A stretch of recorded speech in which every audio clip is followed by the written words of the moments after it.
अगले दिन में कुत्ते बन जाएंगे। धुंधदार बह जावे हैं, यो भी बैदा है वैदे से भेद अलैदा, यो भी बैदा बैदा क्यों जाण्या, हम सतगुरु बैठे न्यू जाण्या।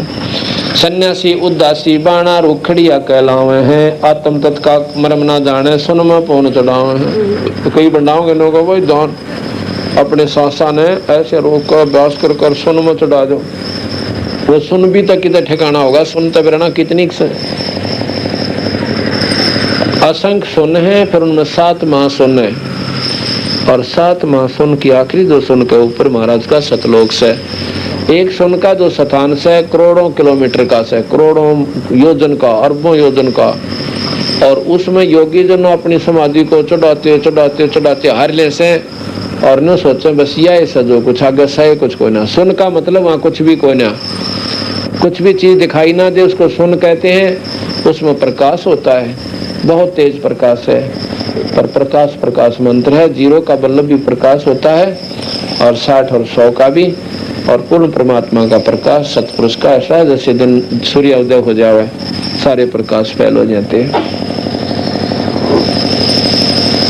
झरने बैठ तप 5 अग्नि ऊर्ध्वमुख झूल झुलावे हैं, झरना में बैठे या 5 अग्नि 5 धुनिया में चारों तरफ धुने ला के जेठ में तपे, ऊर्ध्वमुख झूल झुलावे हैं। ज्ञानी पुरुषा निकट न जावे, मूर्खा रीझ जावे से, जिन बेरा पट गया नो कहो तो उनका नहीं देखे भी कोई ना, मूर्खा का ना, और वो तो मूर्खा न रीझ जावे से। ज्ञानी पुरुष पुरुषा निकट न जावे, मूर्खा न रीझ जावे से, यो भी बैदा है वैदे से भेद अलैदा, यो भी बैदा बैदा क्यों जाण्या, हम सतगुरु बैठे न्यू जाण्या।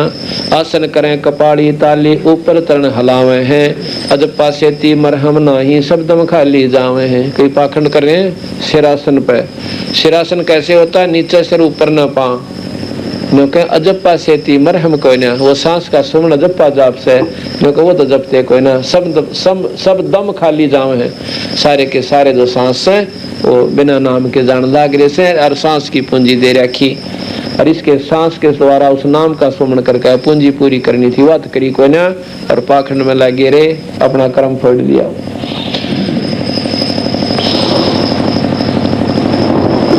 चार संप्रदा 52 द्वारे बैरागी अब आवे हैं, कूड़े बेख काल का बाणा संतों देख रसावे हैं।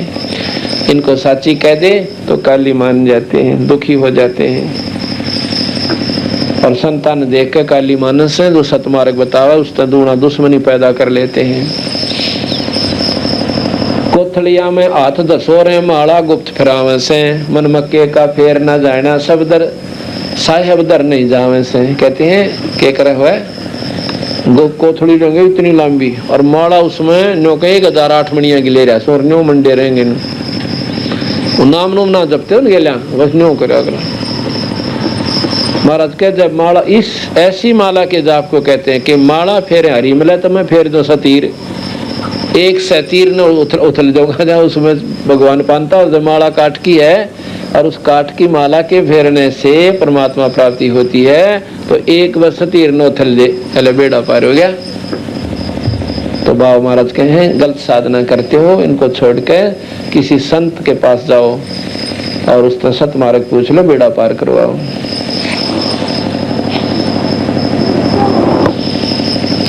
त्रिकाली स्नान करें फिर 12 तिलक बनावे हैं, जल के मच्छा मुक्ति ना होते जो निस्तन पर भी नावे हैं। जो तीर्थ पर जावे नौका उड़ा खूब 3 बनावे, सब 3 का त्रिकाली स्नान करते हैं, तो नो कहे ये जल के मच्छा मुक्ति ना होते जो निस्तन पर भी नावे हैं। ये जल के मछली और मच्छा कछुए कीड़े उड़े ना रहे से वह कोने मुक्त होते, तुम 3 बना कर मुक्ति चाहो सो तेरे के। शाहलोक शानीप, शाहलोक शानीप शाहजोज और शाहरूप कहलावे हैं। इन चारों मुक्तियों के नाम बता दिए। 4 मुक्ति से मरहम नाही आगे की क्या पावे हैं, क्योंकि ये जो पाखंड कर रहे हो ना, इन तो तुम ये चारों मुक्ति भी ना पाओ, और आगे की तो बहुत दूर कर से भाई, ये गलत साधना छोड़ दो। मानने कोई ना, क्यों नहीं माने, क्यों शास्त्रों के अनुसार तक करना है कोई नहीं, अपने मनमुखी जरूर राजियों का कर ले मन। कन फूका एती सौंज बुखाने मुर्शिद सो सतगुरु कहलावे है। कनफू का गुरु कलुआ भैरो सो हमको नहीं भावे है, यो भी बैदा है। मौनी मूर्ति घड़ी ठठेरे कैसे आगी हृदय तेरे, ऐरन पीठ हथौड़ों घड़िया जा ऊपर घन सारा जड़िया। कहते हैं यो तेरे समझ में क्यों कर आगी, यो भगवान से आ मूर्ति जो ठठेरे ने उनका ऊपर मार मार मोगरे और उसमें सीधी करी हुआ उसकी मूर्ति का आकार दे दिया। कैसे आई हृदय तेरे, यो भी पैदा है, यो क्यों कर समझ में आ गई क्यों भगवान से, या क्यों कर जचगी तेरा। अब हम कहें यो भगवान को ना तेरे नो क्यों कर तसल्ली हो रही है कि यो परमात्मा से, ये बता कौन सी विद्या पढ़ी तने कहा है, ऐसा कौन सा लक्षण है इसमें यो परमात्मा है। मौनी मूर्ति घड़ी ठठेरे कैसे आई हृदय तेरे, ऐरन पीठ हथौड़ों घड़िया जा ऊपर घन सारा जड़िया। पत्थर पीतल से है नेहा भूल गए नारायण देहा, आत्म तत् का मरम ना जाना पूजत फरे जड़ पासा, पूजत फरत है जड़ पासाना। आत्म तत् का मरम नहीं जाना और पूजत फिरत है जड़ पासाना। काले मुख का पत्थर गोली या मूर्ति तुमसे ना बोली, खान पान को पाती तोड़े मोहन भोग अब लौटे। कहते हैं अब तुम इस मूर्ति के आगे सारा दिन बैठे रहो या तुम्हारी तो बात ना करती, ऐसे संत के पास जाओ जो तुम्हें राह बता दे, भाई ये दुख का निवारण नहीं होगा। वत के में बात भी बनी। तीरों बरतों फरे खुलासा जो पानी गल जात पतासा, वो तालिब सपने नहीं आया अष्ट कमल खोजी नहीं काया। अंदर हमारे 8 कमल हैं, मैं कहूँ तो ढूंढा कोई ना। वो कैसे हैं कि योगी तो ढूंढते हैं योग मार्ग हैं, और संतों का मार्ग एक नाम से खुल जाते हैं 8 कमल, और फिर बेड़े पार हो जाए से।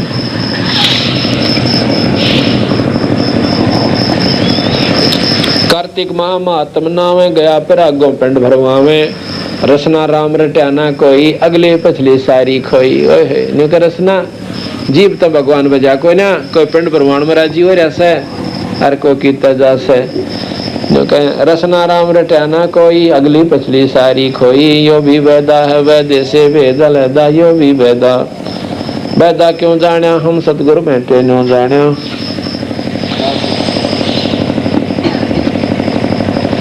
पांडे पाठ पढ़े बहु भांति, ये है जम किंकर के नाती, सुतक पातक जिमन जाही 7 जन्म सुख करके पाई। अब उन पंडों को वो पांडे जो लोग गुमराह कर रहे हैं किन्नो कहे तुम इब्तरा जी हो रहे सो, गरीबदास जी महाराज कहें आगे तुम्हारे 7 जन्म लगातार सुअर के होंगे और फिर खाइयो दुनिया के हलवे, गोबर खाना पड़ेगा।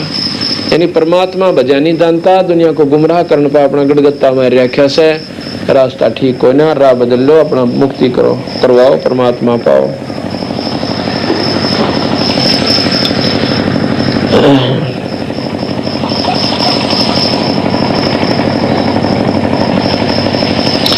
यो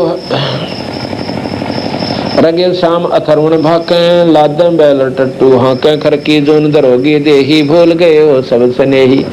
कहते 4 वेदां ने इतने मोटे मोटे ने गधे पर धर ले उस पर बैल पे, और फिर 18 पुराण 6 शास्त्र उपनिषद, विद्वान लोग शास्त्रार्थ करने के लिए बैल के ऊपर धर के ले जा करते थे।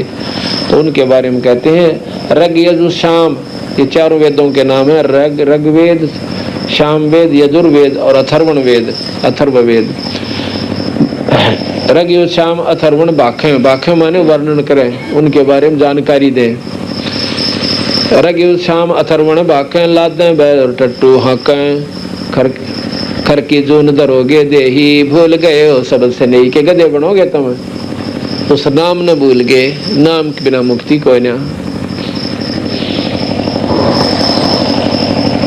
साना मुर्का प्रहलाद पढ़ाया, भक्ति हित पांडे नहीं पाया, हरणा कुछ छाती तोड़वाई, ब्राह्मण बाणा और कर्म कसाई। है कहते हरणा कुछ जाति तो ब्राह्मण और कर्म कसाई थे मुंडे। हरणा कुछ छाती तोड़वाई, बाणा ब्राह्मण और कर्म कसाई, ब्राह्मण बाणा कर्म कसाई। ब्राह्मण थे हरणा कुछ भी, राक्षस को आगे बुरे कर्म करके।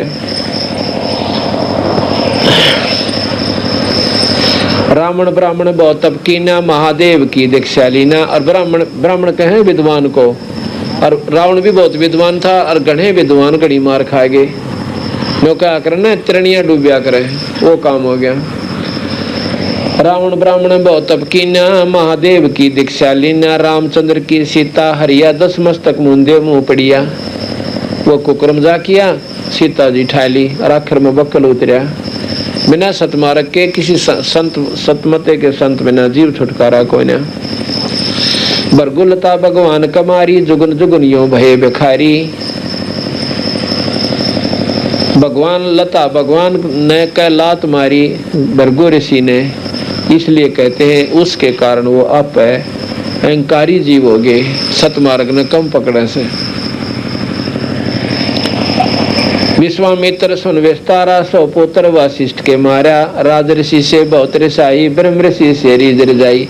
इतने बड़े ऋषि विश्वामित्र अन्यों कहें मान बढ़ाई में फिर भी रह गए। कैसे? एक बार वशिष्ठ मुनि से उनकी वार्ता हुई।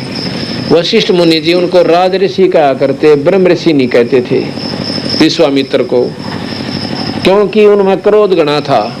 बेमौके का क्रोध था विश्वामित्र में। और वशिष्ठ मुनि इतने शांत थे जैसे चंद्रमा हुआ करे, इतनी उनकी शांति प्रिय शरीर था। तो एक बार वो कहने लगा विश्वामित्र कि तुम मुझे राज ऋषि मत कहा करे, मुझे ब्रह्म ऋषि कहे।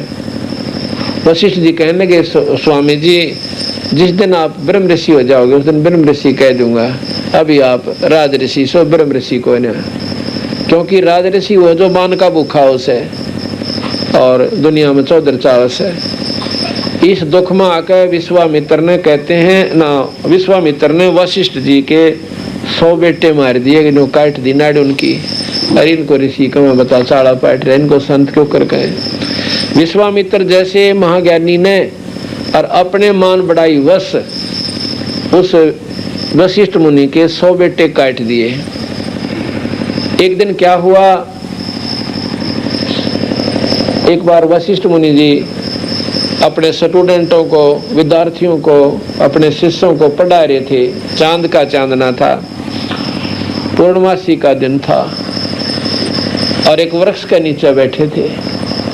बच्चे भी सारे विद्यार्थी भी आके धार्मिक कथा सुन रहे थे, आपस में वार्ता कर रहे थे। क्यों दिन में पढ़ा करते और शाम में बढ़िया बढ़िया कथाएं संतों की भक्तों की सुना करते थे। उनमें से एक विद्यार्थी खड़ा होकर कहता है कि गुरुदेव कहाँ बैठे, कि हमने बड़ा दुख हो रहा से। अरे क्या का भाई, कि विश्वामित्र ने हमारे 100 भाई मार दिए हैं, अरे हमारे पर बहुत दुख आवस है। ऐसे निकम्मे नीच आदमी ने ये क्या सोचा। तो वशिष्ठ मुनि कहे बच्चों ऐसा मत बोलो अपने बुजुर्गों के प्रति। अब देखो प्रेमियों, वशिष्ठ मुनि में कितनी ज्ञान था और कितनी उनके अंदर, इसको ज्ञान कैसे, इसको समर्थता कहते हैं, उनमें कितनी सहनशीलता थी। उससे के 100 बेटे मार रखे, फिर न कहे उसके बारे में वो बच्चे जो गलत लागे बोलने, बेटा बुजुर्गों के प्रति गलत नहीं बोला करते, तुम नहीं जानते विश्वामित्र को, वो आत्मा का माड़ा कोई ना, पर उसमें क्रोध गणास है। और उस दिन क्या था, विश्वामित्र उस वृक्ष के ऊपर बैठ गया, बखतन जाकर चढ़ गया, यानी जब तक वो आए को ना थे वृक्ष के नीचे वो सारे विद्यार्थी और वो ऋषि जी। और न्यू सोचा था कि जब ये विद्यार्थी जा लेंगे, और वशिष्ठ मुनि बाद में बैठे रहते थे, काफी देर ध्यान मगन होते थे उस वृक्ष के नीचे।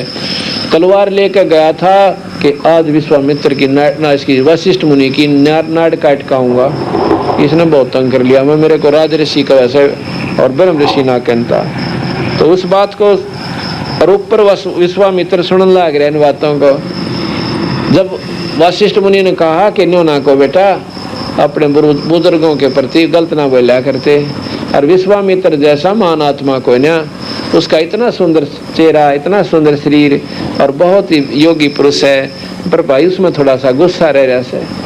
जब उसमें गुस्सा ना हो तो पृथ्वी पर उसके बराबर संत ऋषि नहीं है। इस बात ने विश्वामित्र सुनकर और वह पानी पानी हो गया, रजुल में इतना चाड़ा पाट दिया, इसे महापुरुष ने मारना आया, जिसके 100 बेटे मार काट रखे, उसकी फिर सराहना वो अपने मुंह कर रहा है, इसको महान आत्मा क्या करें। अपना छोटा सा कोई नुकसान कर दे उसकी 100 बुराई करेंगे हम, और उसने 100 बेटे काट दिए, फिर भी उनकी यथार्थता को नहीं बुलाया। विश्वामित्र ऊपर तय गिर गया, न्यो का न्यो पकड़ के डाली ने डांक मारी, और चरणा में पड़ के विश्वावासिष्ठ मुनि के रोने लग गया, बूंदी त्रियां फूट फूट के। उस दिन विश्वामित्र को वासिष्ठ मुनि ने कहा कि उठो ब्रह्म ऋषि। पहले राज ऋषि कहा करते, उस दिन ब्रह्म ऋषि का कि ईब तुझे आत्मज्ञान हो गया, तेरी आंखों में रोना आ गया, अहंकार खत्म हो गया, आज तुम ब्रह्म ऋषि हो गया। और छाती से ला लिया। यहाँ के गरीबदास जी देखो कितनी परमात्मा कबीर से गरीबदास जी 10 साल के बच्चे ने यह वाणी लिखवाई थी और उन शास्त्रों को कति सारा को छाण कर दरिया से। वशिष्ठ मुनि विश्वामित्र सुन विस्तारा, 100 पुत्र वशिष्ठ के मारा। राज ऋषि से बहुत रिसाए, ब्रह्म ऋषि तो फिर रीद जाए, फिर अजी हो गए जब ब्रह्म ऋषि कह दिया। अब गरीबदास जी महाराज ने कितना तोड़ पाड़ रखा, उन शास्त्रों को सबको इकट्ठा आगे मतलब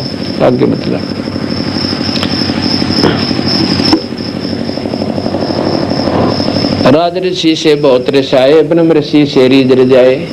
अब ये परमात्मा थे गरीबदास महाराज जी, जिन्होंने सभी शास्त्रों को ज्यों का त्यों वर्णित कर दिया। और ये सुख सागर इतने मोटे मोटे वेद पुराण गीता उस परमात्मा ने अपने मुंह से ज्यों की त्यों लिख रखी है।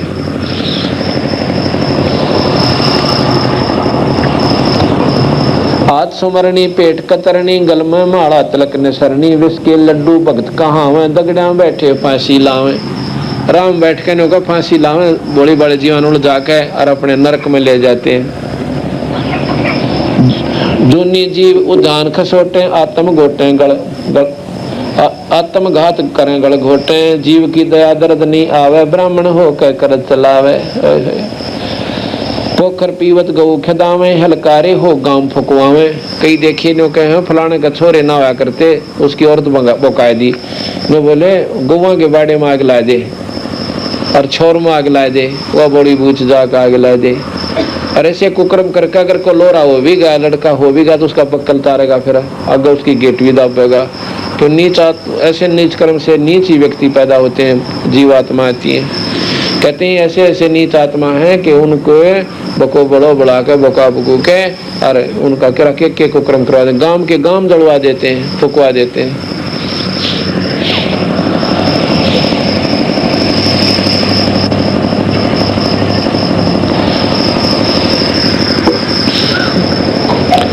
काचा पाका फूके फाके, गल्लड़ खां और गुलगुल झांके, पेट पपोले, चोटी रोले, अडकारों और ठाडों बोले। कहते पहले अच्छा खा कर जब निकड़ा करते ना करते हैं ये पेट भरे, जिनको हम संत समझा करते इतना खाते, हाँ, और पेट पपोलते चोटी रोले और खाओ बडकारों, क्यों दड़ी पक्का खा के चला करते। उनके बारे में गरीबदास जी कहते हैं काचा पाका फूके फाके, गल्लड़ खाई और दुलदुल झाके, पेट पपोले, चोटी रोले, अटकारे और ठाडों बोले। यो भी बैदा है वैदे से वेद लैदा, यो भी बैदा वैदा क्यों जाने, हम सतगुरु बैठे नो जाने। अब मुसलमानों को खींच रहे बंदी छोड़, मुसलमान मद्दारी रोड़ा भूल गए हैं मुर्शिद मौला, मस्त फिरावे पीरा, गल में लंगर लो जंजीरा। मुसलमान भी नो के मद्दारी ये रोड़ा से रास्ता ठीक हो ना इनका भी। 5 वक्त तो नमाज करे और सारा दिन भूखे मरे, शाम ने बकरी काट के खा ले, नो कहो के पुन कमाया भाई, रोजे रह के बकरी मारी, यो क्यों दिन चलाया। सारा दिन व्रत रखे, सांझ ने बकरी काट के खा ली, बकरा इतने कहो के धर्म चलाया, ये भी मद्दारी रोड़ा बताया, रास्ता ठीक हो ले। ऐसे मुसलमान संत हैं जैसे शेख फरीद, बाजिद जी और मंसूर जी, जिन्होंने अपने आप को कुर्बान करना पड़ा परमात्मा पाने ही, और दूसरे का गले काट कर खाने से परमात्मा अल्लाह नहीं मिले।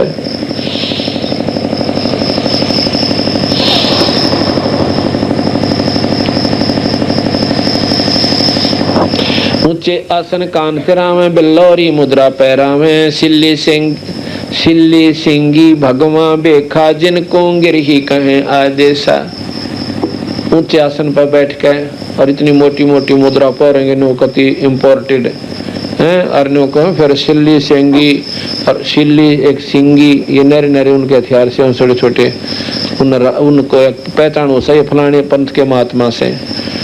और भगवा बेखा, लाल कपड़े पहन ले, नो कहो उनको गिर ही कहीं आदेशा, और उनको ये बड़ी बड़ी आत्मा ने कहा आदेश महाराज जी, उनको गिर ही कहीं आदेशा। अर्थात वो बेचारी चलो ठीक है, आदर करना तो अच्छी बात है, पर बिना दूध वाली गऊ तलत काटेगा कि उसने कितना राजी बोले, कितना चारा खवा ले और कितना उसके ऊपर जो है ना कुर्बान वाले, पर डोका एक कोई ना। ने महाराज जी कहे कि गौ गौ में फर्क से संत संत मंत्र होता है।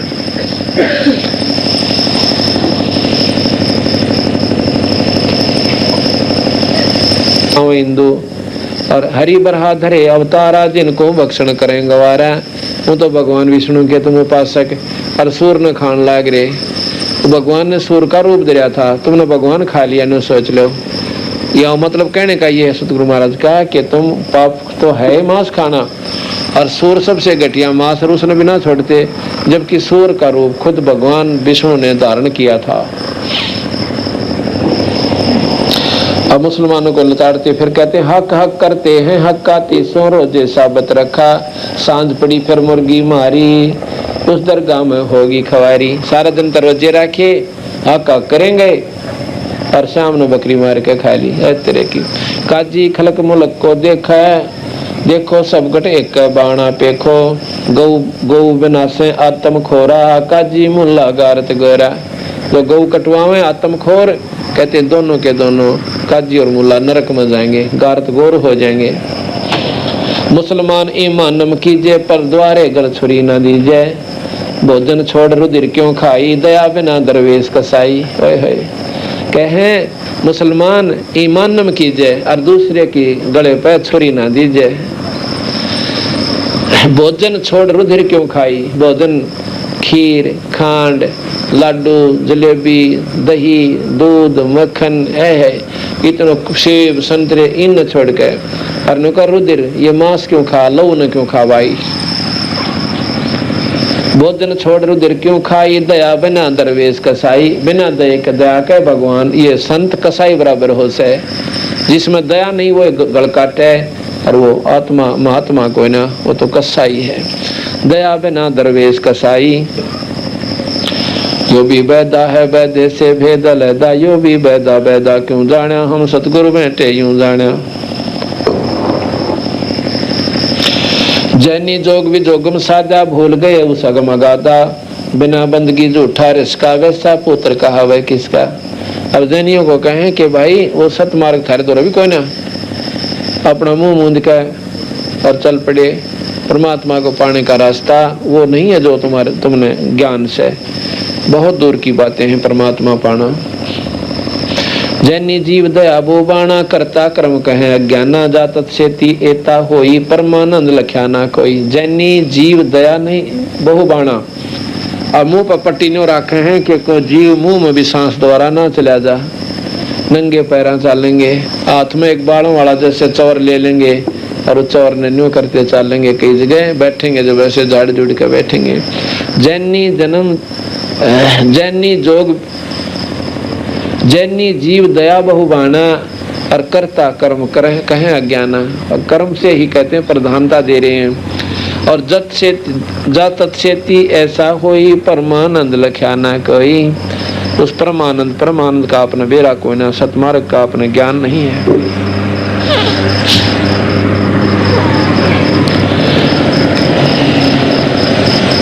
मुख मुंदे हैं मुर्द फरोसी, जिनसे साहेब है सौ कोसी। कहते मुख मुंदरे है ना ये मुर्द फरोसी, इन तो परमात्मा 100 कोस दूर है। रंकार रंगी ना काया, मुख मुंदे हैं मुर्द फरोसी, जिनसे साहेब है 100 कोसी। ये मुख मुंदनिया तेनों का है, मुंह पर पट्टी बांधनिया तो 100 कोस है परमात्मा। रंकार रंगी ना रसना, जिनकी कैसे मिटी है तृष्णा। रंकार क्यों कर भगवान ने बजा करें, जैसे मरता हुआ हाथी ने जब परमात्मा याद किया था, जब मगरमच्छ ने उसका पैर पकड़ के और जंगल पानी के मां खींचने लग गया और जो समान सूंड बाहर रह गया था, उसमें अपना अंगा छोड़ कर भगवान की तरफ सुरती लाई थी और मरते हुए आशा कहा था। इसको कहते हैं कराहट के साथ आत्मा की कराहट के साथ भगवान बजा जाता है, वो काम देगा। कहते रंग का रंगी निरसना, जिनकी कैसे मिटे तृष्णा, यो भी बैदा है वैदे से वेद लैदा, यो भी बैदा। बैदा क्यों जाना, हम सतगुरु भेंटे यूं जाना।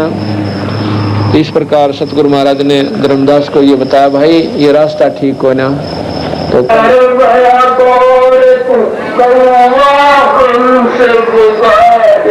मन तू चले सुख के सागर, यहाँ शब्द शहद रतनागर। मन तू चले जन्म तू राजा कीना, नती नमन की आसारे। कोई मन तू चल जन्म तन मर जाओ,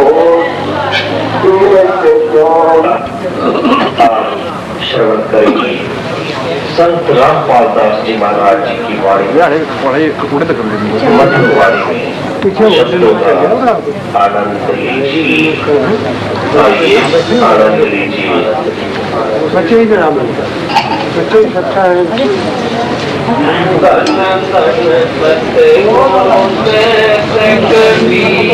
भगत की पीर मिटाने वाले, धन गुरु सात कबीर।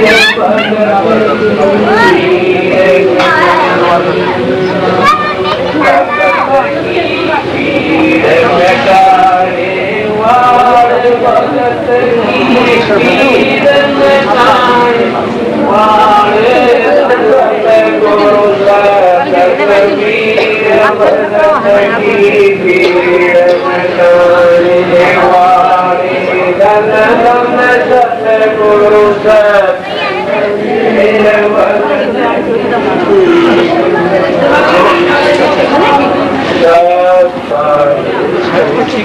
आई तो बात फिर काम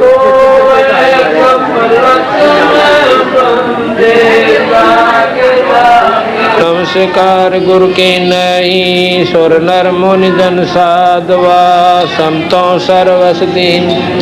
सतगुरु साहब संत सब दंडोतम प्रणाम, आगे पीछे मध्य हुए तिनको जा कुर्बान।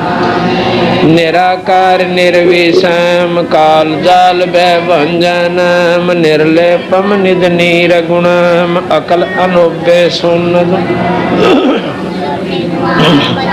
शकल समाना नीरतल, उजल हिरंबर अर्दम, दे परवा अथा है वार पार नहीं मद। सुमर सद ओई गणनायक गलताना, करो अनुग्रह सोई पारस पद परवान। आदि गणेश मनाऊं गणनायक देवन देवा, चरण कमल लौलाऊं आदि। शक्ति संगीत रिद्धि सिद्धि दाता सोई, अविगत गुण अति निर्मोही। जगदम्बा जगदीश मंगल रूप मुरारी, तन मन अर्पो शीस भक्ति मुक्ति भंडारी। सुर नर मुनि जन जावे, ब्रह्मा विष्णु महेशा, शेष शेष मुख गण। पूजय आदि गणेशा, इंद्र कुबेर सरीखा, वरुण धर्म राम। समर्थ जीवन इच्छा फल पाव, 33 कोट अदारा। ध्याव से 88 उतर बहुजल पारा। कट है यम की फांसी, 33 कोट अदारा। ध्याव कट है यम की फांसी, सत साही।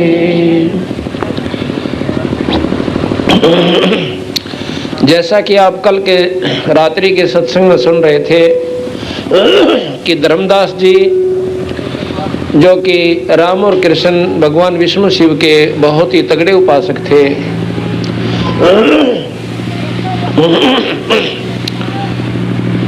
और पहले बंदी छोड़ भगवान कबीर साहब की बात को सुनकर भी तैयार नहीं होते थे, इतनी कड़वी लगे थी। आज वही हंसात्मा उस लाल और लालड़ी की वजह की तरह जब ज्ञान हो गया, जैसे वो सेठ के बच्चे, वो लड़के और उनकी माता श्री उस लालड़ी को भी लाल समझ कर और अपनी एक विशेष तजूरी में धर रखी थी कि किसी का हाथ ना लग जाए। और जिनको ज्ञान था उसके बारे में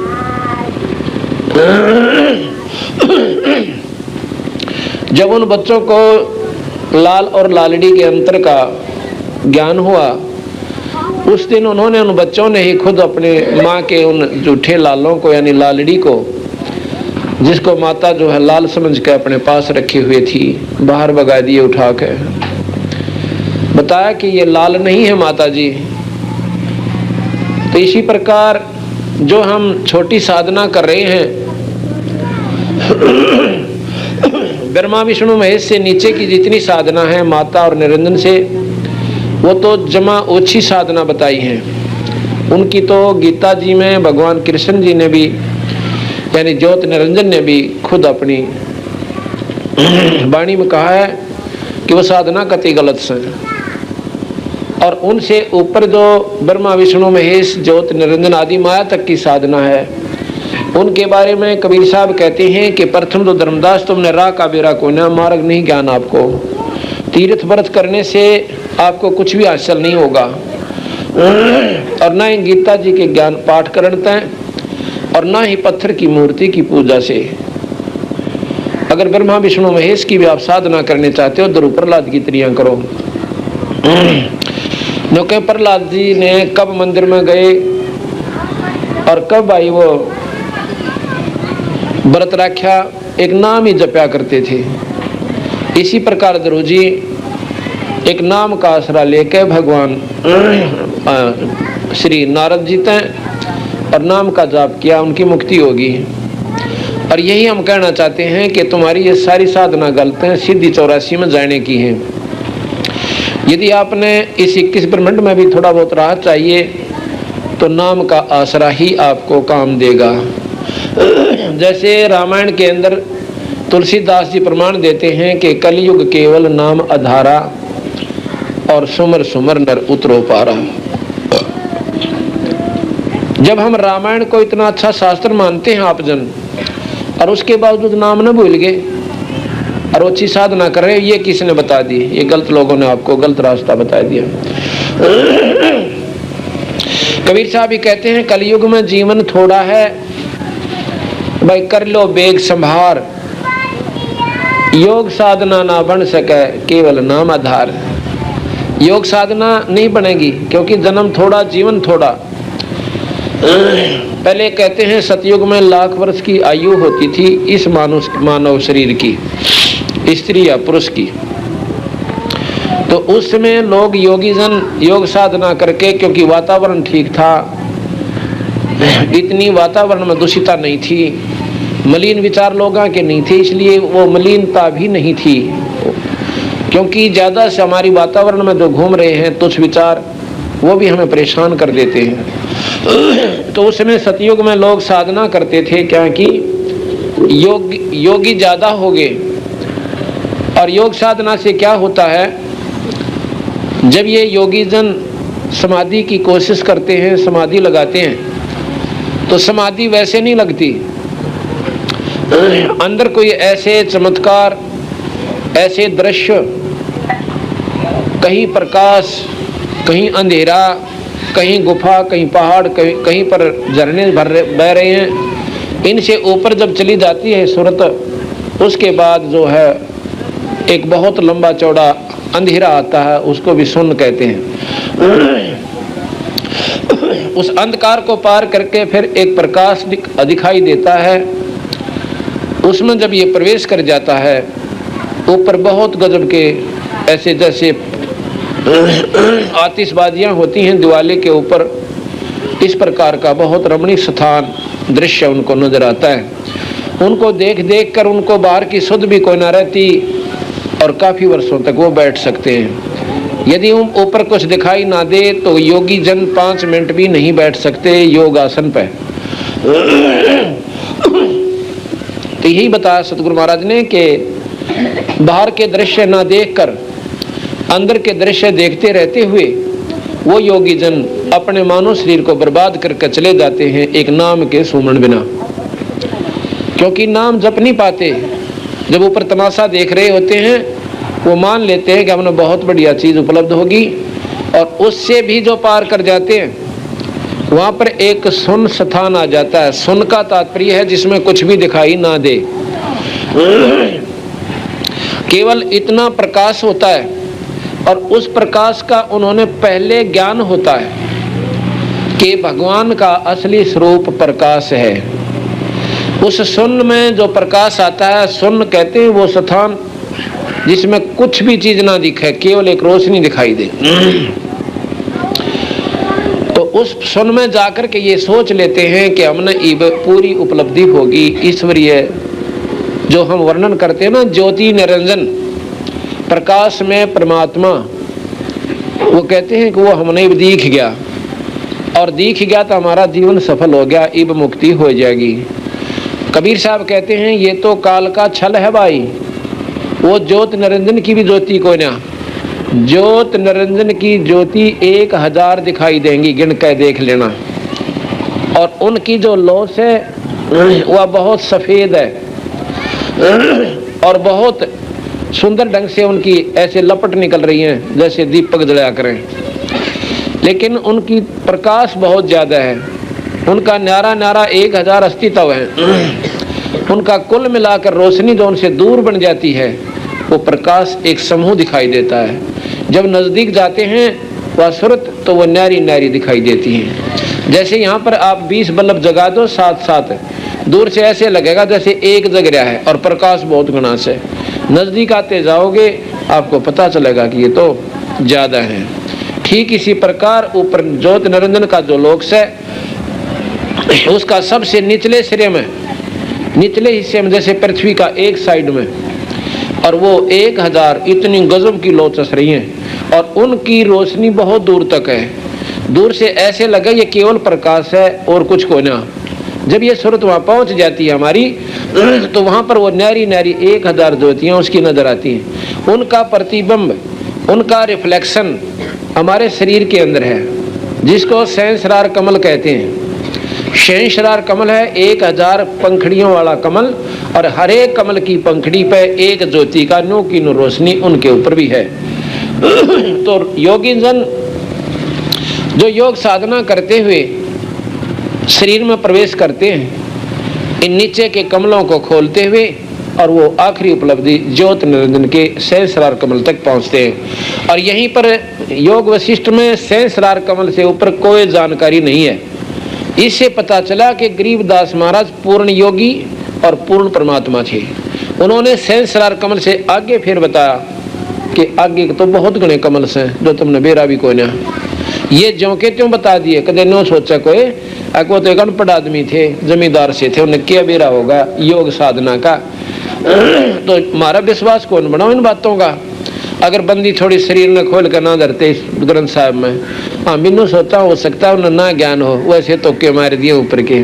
पर जब अंदर के योगी फेल कर दिए और अंदर की नाड़ी नाड़ी गिन के दर्दी बंदी छोड़ने, तो जो पेटा भर गया, यानी विश्वास हो गया कि जो आगे बात बताई सो वह भी 100 की 100 सत्य है, गलत कोई ना। अब जैसे कोई व्यक्ति रोहतक से दिल्ली गया हो, और एक गया हो पीरागढ़ी ताई या बहादुरगढ़ तक, तो बहादुरगढ़ तक के जो स्टेशन आते हैं और जो दिल्ली तक व्यक्ति गया है वो सारे बताता है कि जैसे पहले इस्माइला आवेगा, फलाना आवेगा, कोई खरावड़ा होगी, इस्माइला, फिर बहादुरगढ़, और दूसरा ये कह कि इससे आगे भाई ये भी सही, ये भी बता दिए और आगे और बता दिए।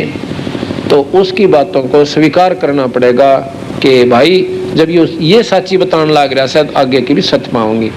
इसी प्रकार बंदी छोड़ भगवान ने प्रथम तो 3 लोक के शास्त्र बड़े प्रेम से लिखे, ऐसे लिखवाए कि जो की ज्यों की त्यों सुख सागर में मिला के देख लो भगवान कृष्ण की लीला। असुर नकंदन रामायणी में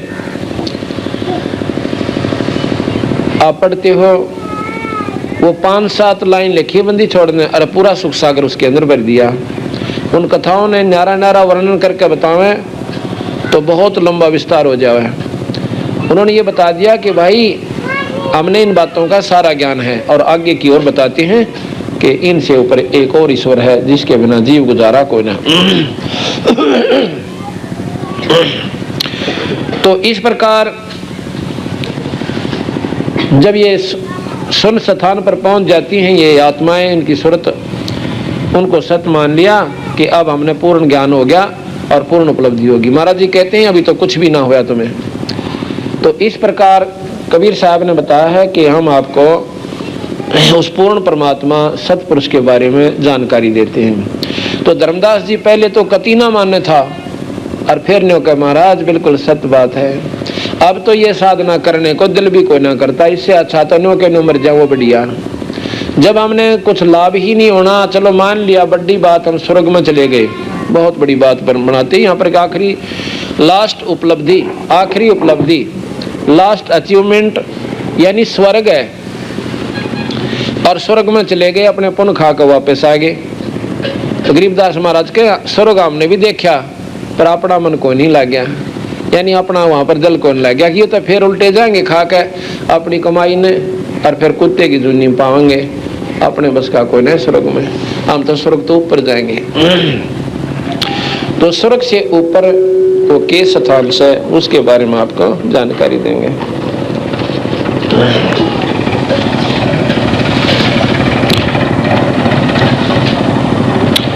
धर्मदास पूछने लग गया महाराज जी इसके बारे में तो हमने कति ना ज्ञान था, आप हमें ये बताओ ये काल के सौदा है, और हम जब हमने न्यो मालूम है हमारे को कि बेटे हमारे को ना, ये पुत्र हमारे नहीं, यानी लड़की हमारी को ना, पति पत्नी हम आपस में एक दूसरे के नहीं है। क्यों नहीं है? क्योंकि आज मेरा शरीर छूट जावे, कल मेरा कुछ भी कोई ना। कहते हैं नित प्रलय में नित मर जाई, और भाई पिंड प्रलय में देह धराई। ये पिंड का जो प्रलय होगा, नाश होगा, उसके बाद दूसरी देह मिल जाएगी। ये बच्चे भी गए, ये जायदाद भी गई, और भाई सब कुछ हमारा छूट गया। अर्थात ये दुख, सूखा धोखा, चौड़े में चौंद जैसे कहा करे ना, अब जन्म में चौंद ला रखी से इस कालवली ने, और चौंद किसी का लागी हो ना, उसको पूछियो अपने घर के दौरे के निकल जाएगा, उसका तसल्ली ना होगा कि वो हमारा घर है। अर्थात इसी प्रकार काल ने ऐसा बांध दिया, ऐसी चौंद लगा दी, हमें विश्वास नहीं होता कि कबीर साहब जो बात बताएं वो सत्य है। अब हम आपको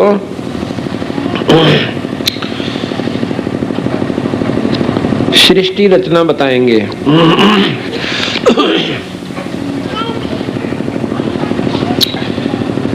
आपको सृष्टि रचना समझाते हैं। गरीबदास महाराज जी से एक भक्त ने पूछा ऐसे ही, तो उन्होंने भी यही एक आरती में अपना वर्णन दिया, और यही कबीर साहब ने गरीब धर्मदास जी को बताया। क्या बताया?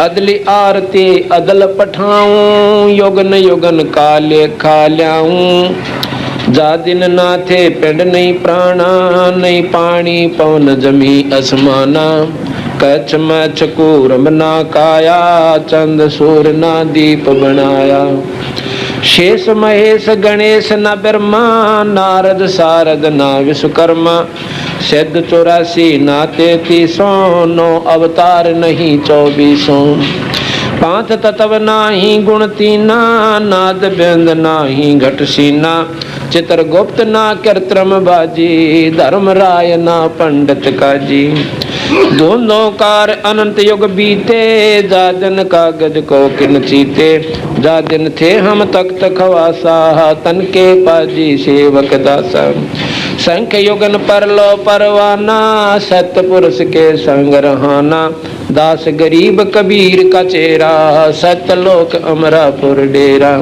दास गरीब कबीर का चेहरा, सत्य लोक अमरापुर डेरा।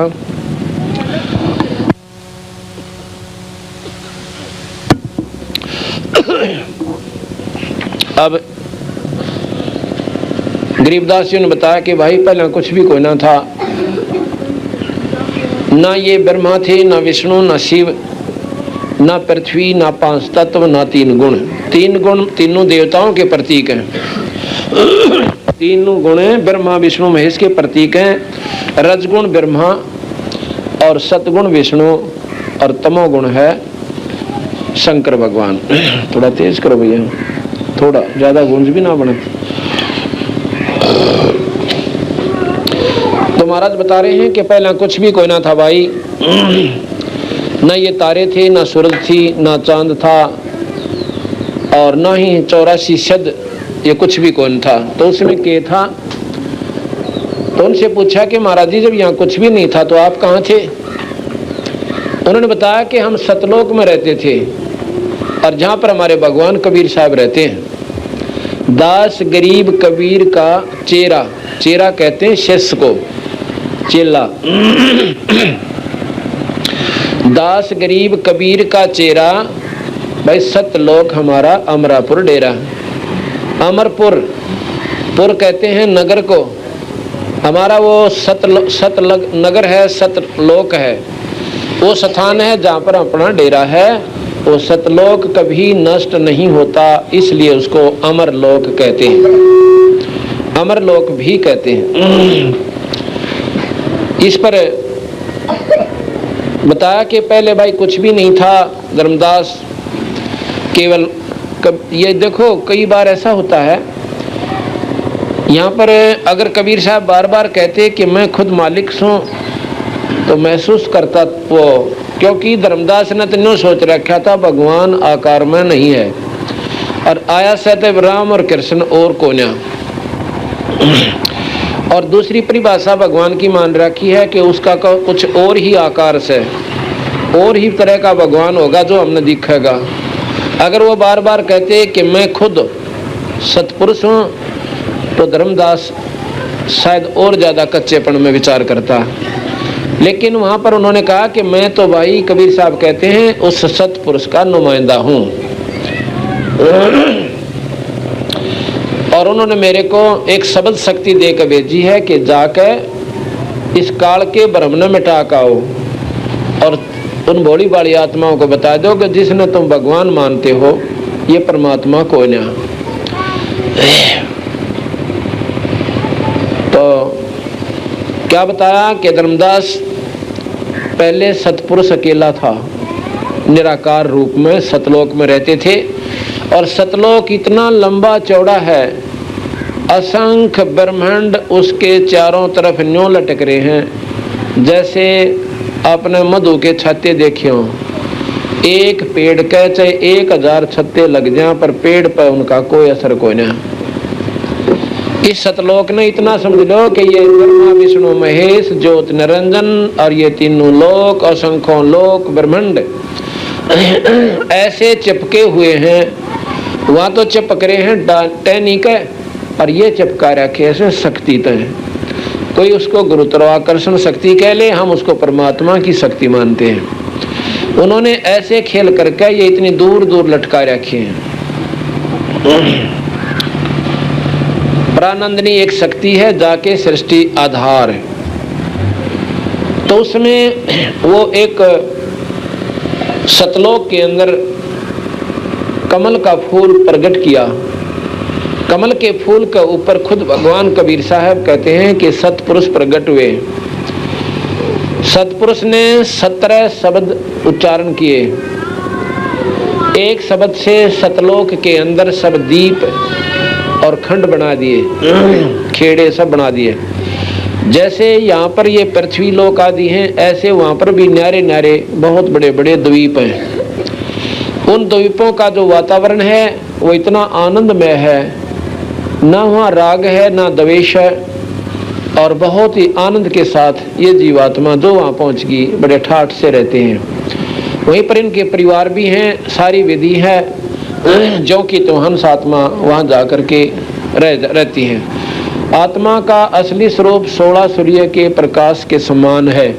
जैसे कई देखा करें भाई, फलाने आदमी का चेहरा इतना दमदमावा था, बहुत ही तेजों में शरीर था, उसके शरीर से जैसे प्रकाश निकलने वाला था, इतना लाल चेहरा, बहुत चमकदार था। ठीक इसी प्रकार वहां पर हमारा शरीर तो होगा ऐसा ही, लेकिन उस शरीर का जो बनावट होगी वो तेज पुंज की होगी। तेज पुंज, तेज कहे प्रकाश, पुंज कहे समूह है। अब हम इसको 5 तत्व का पुतला कहें, फिर 5 तत्व कितने भी ना दिखते, और कहीं इसने 5 तत्व का, जैसे भाई आकाश, मिट्टी यानी अग्नि, हवा, ये पांचों मिला लिए हैं, जल, तो पांचों का मिला करके कुछ और बन गया हो, और है 5 तत्व से। ठीक इसी प्रकार वहां तेज पुंज से हमारा शरीर होगा, पर यूं नो ना होगा नो, तुमने सोचोगे प्रकाश ऐसा हो नो बोधा सा ना, वो शरीर बहुत सुंदर और वो अजर अमर होगा, वो कटे को ना, वो जड़े नहीं, वो मरे नहीं, ऐसा अपना शरीर होगा। और वहां पर कहते शंखों लहर मेर की उपजे, और कैर नहीं जा कोई, दास गरीब अचल अविनाशी, सुख का सागर सोई। शंखों लहर मेर की लहर कैसे उत्पन्न होती है? एक बार मन इतना खुश हो जाता है कई बार कि दुश्मन भी अगर उस समय पर आ जा तो उसने छाती गला सकता है। वो एक मेर की लहर थी, एक रजा थी ईश्वर की, उस समय उसने दुश्मन और मीत नहीं दिखा था। और जब वो लहर चली जाती है फिर उसने मनमाना मुकदमे कर दे, रोला मचा दे, भुंडी बोले, बुरा तरह बोल पड़े, वो काल की रजा थी, मेर थी, वो लहर थी। तो हमारे ऊपर काल की लहर 99.99% से इतना दबाव अपने ऊपर है, और उसमें से 0.01 एक बार उनका ऊपर आवास है जो मालिक की शरण में है। और जब हम सतगुरु शरण में आ जाते हैं फिर हमारी यह मेहर अपने आप दया उत्पन्न होने लग जाती है, काल की रजा घट जाती है, दयाल की रजा बढ़ जाती है, काल का दबाव घट जाता है, सतगुरु की रजा बढ़ती चली जाती है। तो एक छोटी सी बात को सुनकर आत्मा भर का आवश्यक दनु खूब रोए लो बैठ के, दुख देना तो दूर रहा, यानी और का दुख भी ना देखा जाएगा, ऐसी भावना अपनी होती चली जाएगी। तो जब हम कति स्थिति पर आ जाएंगे, कोई छोटी सी बात कहेगा हम रो सकते हैं, लड़ा कौन जा, वह स्थिति जब अपनी आ जाएगी, जब हम ऊपर जान जोगे हो जाएंगे और अपना सुमन करता रहे, सुमन न छोड़ा कोई ना, ये स्थिति अपनी। तो वहां जाकर फिर वो जो कि तो अभ्यास किया हुआ निर्मल की हुई आत्मा वो ऊपर जाएगी, वहां जाकर तो फिर सारे एक दूसरे से ऐसे एक तो भी ज्यादा प्रेमी पाओगा। तो सारी हंसात्मा उनको जब यहाँ से निकल जाती है ना, इसको बाढ़ माते हैं, और जब भंवर गुफा को पार करके या ऊपर न मुँह काटे से सूरत नो एकदम पकड़ के खींच लेते हैं वहाँ के अंश से, और नो छाती के लाले, अरे तेरा बोला निकड़ा बीमारी माते। और यहाँ से हम MLA बनकर राजी हो जैसे अकबराना के बन गए, और फिर कहें कुत्ते की दुनिया में जाओगे, ये तुम्हारा भूल भुलैया ला रखी से। तो इस प्रकार उस सतलोक में बहुत गजब की सृष्टि है। और जो वहां भी नहीं रहना चाहते ना, सतलोक में भी जिनका नहीं न सोचेंगे हम तो बस निराकार यानी अपने ऊपर जाएंगे, तो वहां फिर 3 लोक और से वो अभ्यास फिर वहां करना पड़ेगा अपने। पर हमने सतलोक बहुत गणा से वहां से ना वापस आना, इसको बाढ़ का बेरा पट गया को धक्के तो देगा ना, और जब भी नहीं आएंगे हम, या गारंटी वाली यदि इतने दिखे से। अब पहले हम मान ले पढ़ा करते, कीचड़ में खेलते अंडा करते, और जैसा भी अपना घर था मुंडा सुंडा उसमें लौटे रहा करते। अब नौकरी लागी चंडीगढ़ में, और चंडीगढ़ से ट्रांसफर हो जाए नू में, आदमी 100 बार रोए है और 100 कोशिश करे मेरा छुटोड़ा ना लगे, ड्यूटी ना लगे, वहां पर मेरी नौकरी ना लगे। और पहले उससे भी गंदे स्थान पर रहा करते थे अपने घरों में। तो इसी प्रकार जब हम उस स्थान पर पहुंच जाएंगे ना, नीचे झांकन जी को ना करे, आना तो दूर की बात रही, इतना डर लगेगा। जैसे एक बार धर्मदास जी को कबीर साहब ले गए थे वहां पे, अरे बोला धर्मदास तेरा जचे ना थी इसका यह बात है, महाराज जी कहें ऐसा चीज है। ऊपर जाके और इतना आनंद आ गया, ने बोला महाराज जी मन तो भी यहीं रहने दो, अगना भाई वापस जाना पड़ेगा धर्मदास, भजन कमजोर रह गया तेरा, भजन बढ़ा तू अपना, ये सुमन कर सतनाम का और सार नाम का, भाई फिर मैं तुझे लाऊंगा। तो वहां रोन लग जा, पैर पकड़ कहने का मत गालो महाराज, हुआ तो जम की नगरी से, तो मैंने राख लियो महाराज हमसे बिगड़ी है, हम तो नीच आत्मा है, हमने यही राख लो। भाई देख राख नहीं सकता, ये नियम कंडमों से मेरा, रखूंगा, लाऊंगा तुझे, ये मेरे पे विश्वास कर ले और तू भाई भजन करता रहे। इसको थोड़ा कम करो, आज गूंज बन जाएगी फिर। यहाँ हमने पहले ऐसे ही खराब हुई कैसे। हाँ ठीक है, कहते हैं अब ठीक है। धर्मदास जी को वापस भेज दिया, वापस आ गया। जब बहुत दिनों तक उसका किसी चीज में रुचि कोई ना रही, और सीधी सूरत वहां डटी रही, कोई हुए कद ये शरीर छुटे और कब वहां जाऊं, फिर चासा चढ़ेगा मरने का, और ईव डर लगा मरने तक। जब उस स्थिति तक हम पहुंच जाएंगे ना, तो कहते हैं जिस मरने से जग डरे और मेरा मन आनंद, कद मर हूं कद पावा हूं वो पूर्ण परमानंद। फिर न होगा कि कद छूटे इसको बढ़ते पीछा, पर जब तक हमारे ऊपर ये अज्ञानता की चौंध से कालबली का दबाव है, इतना मरण तक पूरा डर लगता रहेगा।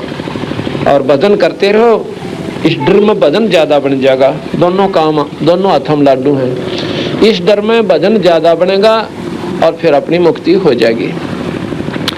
तो क्या हुआ कि कबीर साहब ने, वो सतपुरुष ने, कबीर साहब क्यों कहते हैं बार बार, क्योंकि विष्णु की महिमा गाते हुए कृष्ण की महिमा गा दें तो एक का बात सच्चे कृष्ण जी कह लो और चाहे उसने विष्णु जी कह लो, उसमें कोई अंतर कोई ना। तो सतपुरुष ने 17 वचन किए, उच्चारण किए, शब्द उच्चारे। एक शब्द से सारी सृष्टि रच दी वहां की ऊपर की, और उनमें फिर 16 अपने पुत्रों की रचना की।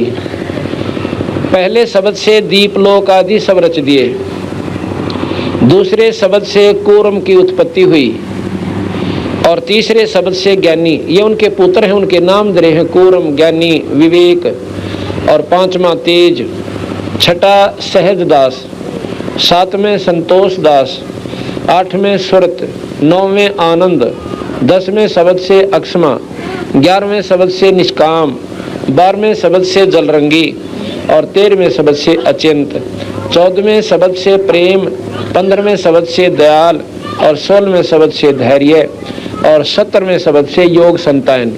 ये 16 पुत्र सबसे प्रथम सतपुरुष के हुए शब्द से। इनको नाद पुत्र कहते हैं, जो शब्द से बनते हैं। नाद, नाद कहते हैं शब्द को। इन 16 के 16 को न्यारे न्यारे दीप दे दिए, ये उनमें रहने लग गए। तो सतपुरुष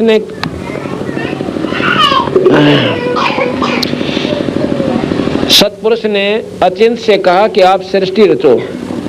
जो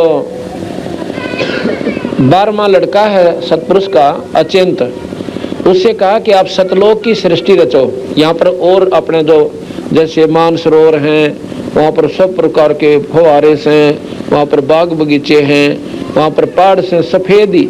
सतलोक के अंदर ये निशानी है उसकी कि सारी वस्तु सफ़ेद है।